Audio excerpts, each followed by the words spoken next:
हाय, मैं Dinesh Kumar Shri Hariyadarsh inter college Koch Khurd Mathura से आपका हरियादर्श इंटर कॉलेज के यूट्यूब चैनल में स्वागत है।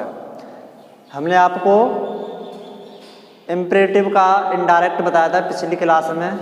आज हमारा है ऑप्टेटिव वाक्यों का इनडायरेक्ट बनाना। तो सबसे पहले ऑप्टेटिव वाक्य क्या होते हैं? इन वाक्यों में इच्छा, कामना, आशीर्वाद, शुभकामनाएं इस तरह की बातें आती हैं। और इस वाक्य की मुख्य पहचान यह है, वाक्य के अंत में एक्सक्लेमेशन चिन्ह आता है।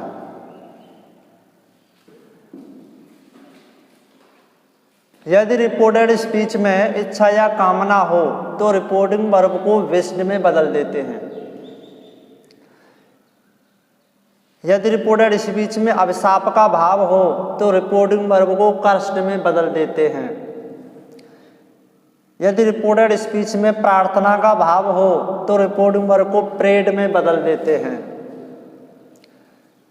यदि रिपोर्टेड स्पीच में विदाई का भाव हो तो रिपोर्टिंग वर्ब को बेड में बदल देते हैं।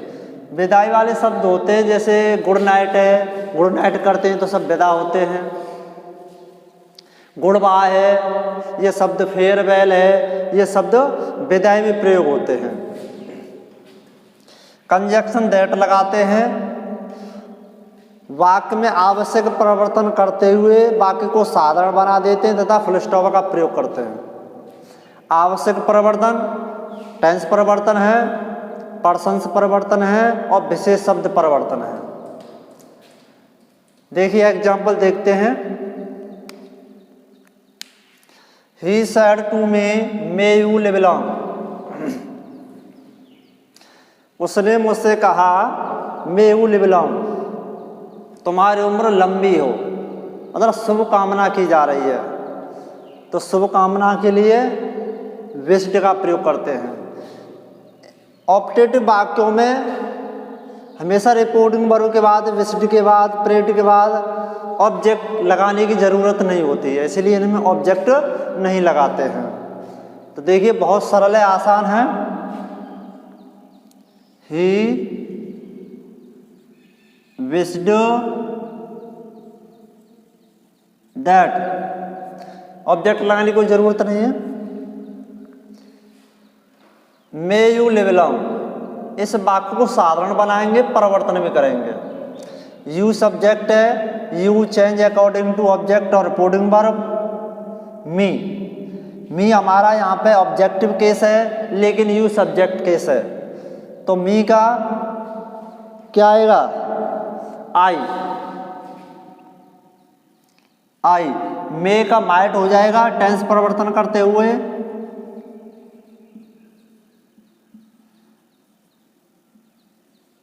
फुल स्टॉप का प्रयोग करेंगे और एक्सक्लेमेशन को हटा देते हैं। बहुत आसान है। दूसरा वाक्य देखिए।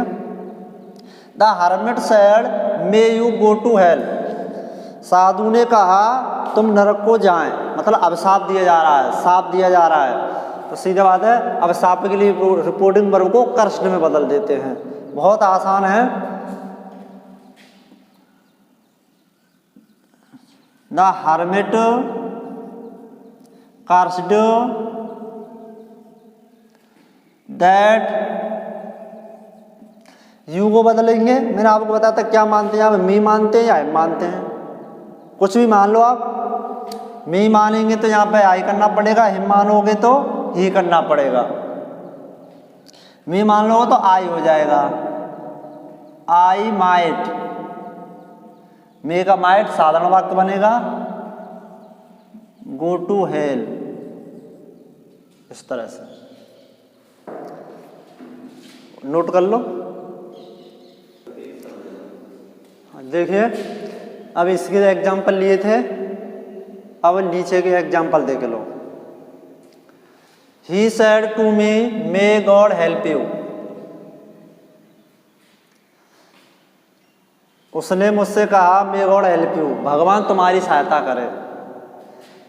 तो देखिए लोग इसमें अक्सर कंफ्यूज होते हैं।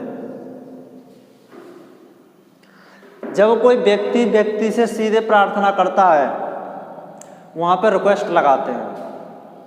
लेकिन यहाँ पर भगवान से प्रार्थना की जा रही है कि भगवान तुम्हारी सहायता करे, तो हमेशा याद रखना एल में हमेशा प्रेड लगाते हैं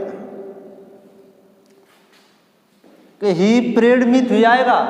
तो उसने मुझसे प्रार्थना की, मुझसे प्रार्थना नहीं की, उसने मुझसे कहा कि प्रार्थना भगवान से की जा रही है कि भगवान तुम्हारी सहायता करे। जहाँ भगवान के लिए शब्द आता है वहाँ हमेशा प्रेड लगाते हैं, और जब व्यक्ति व्यक्ति से कोई बात करता है तो वहाँ पे रिक्वेस्ट लगाते हैं, हमेशा ध्यान रखना। इसलिए यहाँ पे ऑब्जेक्ट लगाने की जरूरत नहीं है। अगर आप कर दोगे ही प्रेड मी, उसने मुझसे प्रार्थना की, अरे मुझसे प्रार्थना की कि भगवान तुम्हारी सहायता करे, तो भगवान से क्या प्रार्थना की, फिर तो मुझसे की। इसलिए यहाँ पे ऑब्जेक्ट लगाने की जरूरत नहीं है।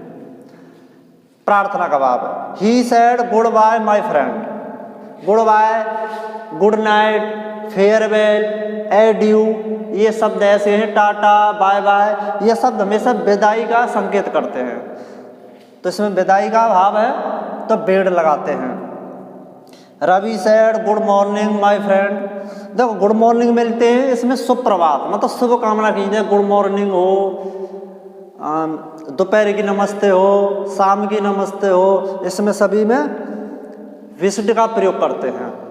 लेकिन गुड नाइट में जब विदा होते हैं इसमें बेड लगाते हैं, हमेशा ध्यान रखना। चलो देखिए, ही प्रेड दैट, गॉड हमारा सब्जेक्ट है, थर्ड पर्सन है, मे का माइट हेल्प यू, यू हमारा सेकंड पर्सन है, यस ऑब्जेक्ट केस है, मी हमारा ऑब्जेक्ट केस है, तो मी आ जाएगा, मी फुल स्टॉप। आसान है। गुड बाय वाल देखिए बहुत सरल है, ही बेड। अब आपको ये देखना है, ये हमारा निर्जीव शब्द है, ये हमारा सजीव है। तो आपने पार्ट्स ऑफ प्रेडिकेट में पढ़ाया जाता है, जब किसी निर्जीव शब्द को सजीव के बाद ले जाते हैं तो इसमें टू लगाने की ज़रूरत नहीं होती है। अगर आप सजीव शब्द को निर्जीव के बाद में रखते हैं तो वहाँ पर टू लगाया जाता है।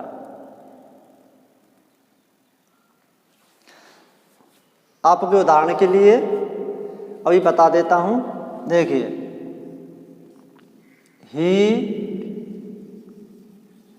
ही टॉट मी हिंदी, उसने मुझे हिंदी पढ़ाई। ये हमारा सजीव क्रम है, ये निर्जीव है, तो ये इसका क्रम होता है। अगर इसे इधर लाते हैं और इसे यहाँ लाते हैं तो थोड़ा सा अंतर हो जाएगा। He taught Hindi to me, मतलब कहीं टू लगाते हैं कहीं फुल लगाते हैं भाव के हिसाब से, तो यहाँ पर टू मी हो जाता है। इस तरह इसमें भी यही नियम लागू होता है।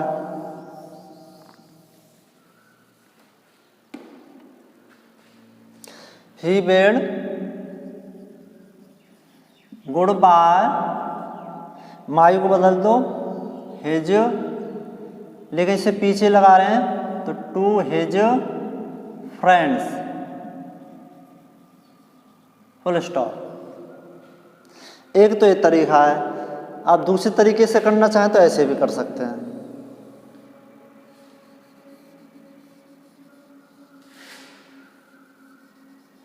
दोनों आसान हैं।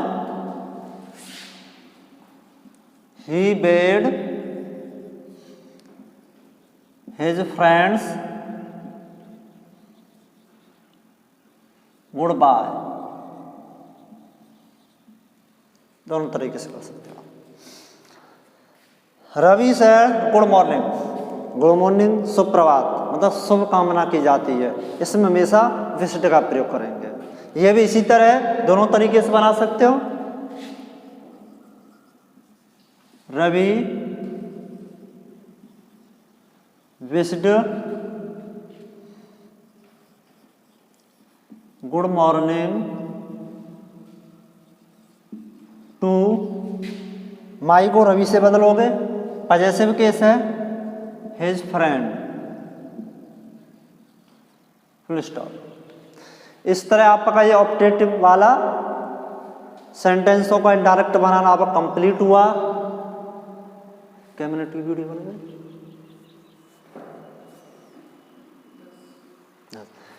इसके बाद ऑप्टेटिव के बाद एक्सक्लेमेटरी वाक्यों का इनडायरेक्ट बनाना हम नेक्स्ट वीडियो में बताएंगे।